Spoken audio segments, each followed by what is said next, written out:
Tonight on Philly Sports Spotlight, some have died trying, but tonight you'll meet a man who not only survived, but is about to attempt this unbelievable feat once again.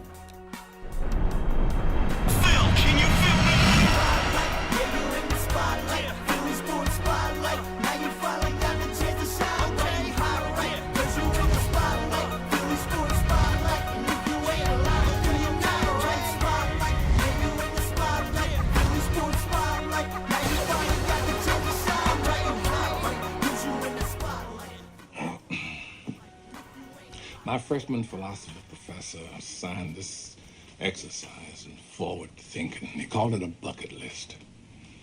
We were supposed to make a list of all the things we wanted to do in our lives before we kicked the bucket.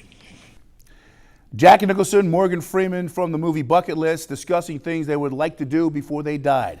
Hello there, I'm Phil Andrews, and this is Philly Sports Spotlight.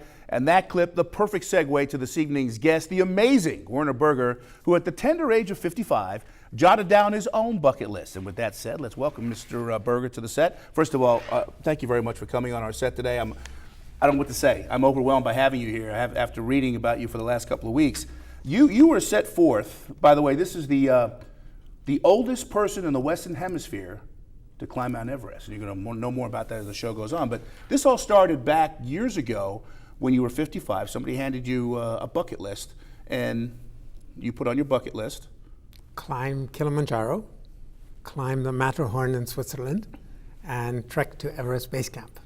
And you climbed, you initially went to the Everest Base Camp, but eventually you got to the top of the summit. And let's show, we have a picture of you at the top of the summit. There you are, literally on top of the world, right?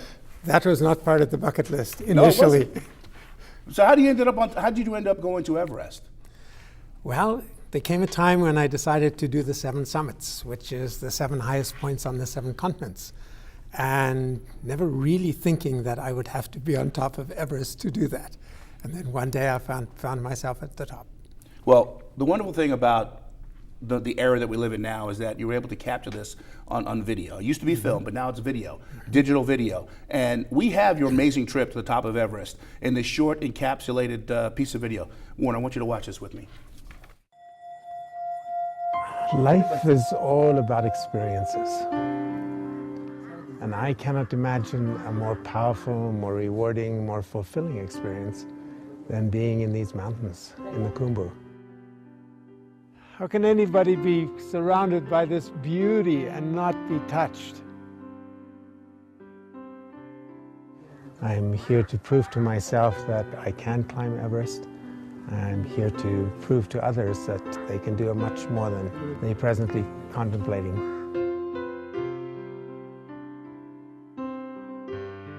The enjoyment comes from not only appreciating the scenery, but also appreciating the fact that the game is on. This is really it. This is really it.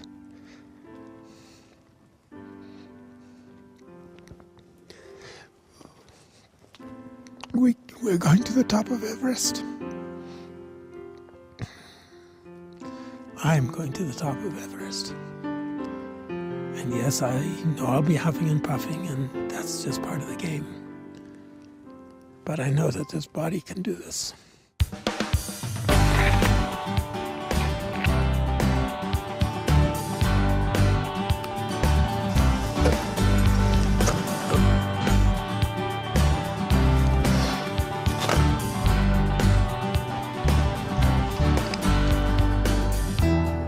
Have you seen a pharmacy here?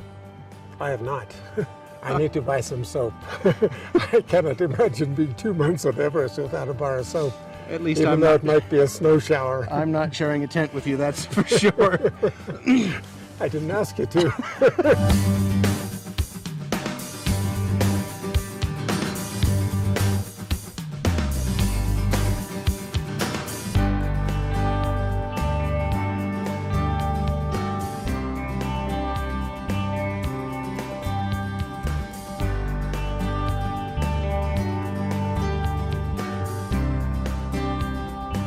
I hate to admit it, but I'm not totally confident.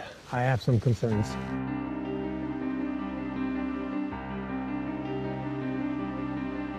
Am I ready for it? Did I train hard enough?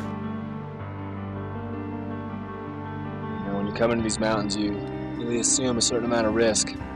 Doesn't matter if it's guided, unguided, death zone, whatever.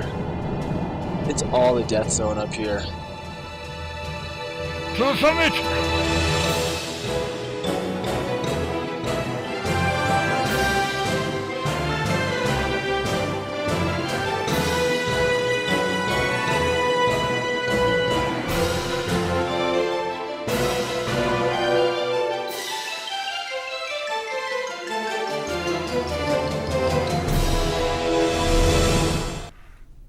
How amazing was that? Simply king of the world. You're literally standing on top of the world. Now, there are two things I take from that video. The emotion with which you showed prior to ascending, okay? Even now you're showing the emotion. And then then you started to doubt yourself too. Just talk about that. Why was there doubt? The first time through the ice fall, I just had an incredibly difficult time. I couldn't breathe, I had trouble lifting my legs, and really didn't think that I could make it. I really didn't think I could make it. The only thing that kept me going is saying to myself, it's one step at a time, and I kept visualizing myself flying a kite at the top. And you were 69 when you did this, right? Correct. Amazing. That is absolutely amazing. Now, in order to make that ascent up Mount Everest, you had to survive one other thing, and that was the landing at the airport. Tell me about this it looks so dangerous. It's a very, very short runway. Right. And the weather has to be perfect for the planes to come in. The runway is actually sloped up so that it stops the plane. Right. And when they take off, they actually drop into a valley. God bless you. I don't know how you survived. But I show you that picture because that particular airport is named after Tenzing Norgay, who's one of the Sherpas, and Sir Edmund Hillary, the gentleman from New Zealand, the first two actually to ascend Mount Everest. And so they named that airport after them. They did that back in 1953. Correct. Look at how far we've come. Yeah. And of course, this brings us to tonight's Future Fitness Trivia question. In addition to being the first to summit Mount Everest, Hillary was also the first to accomplish another feat. The answer to that coming up later on in the show. Future Fitness. No one in the Delaware Valley does fitness better. Time to take our first break, but when we return, Werner and I will talk about the amazing story of Kyle Maynard. Stay with us.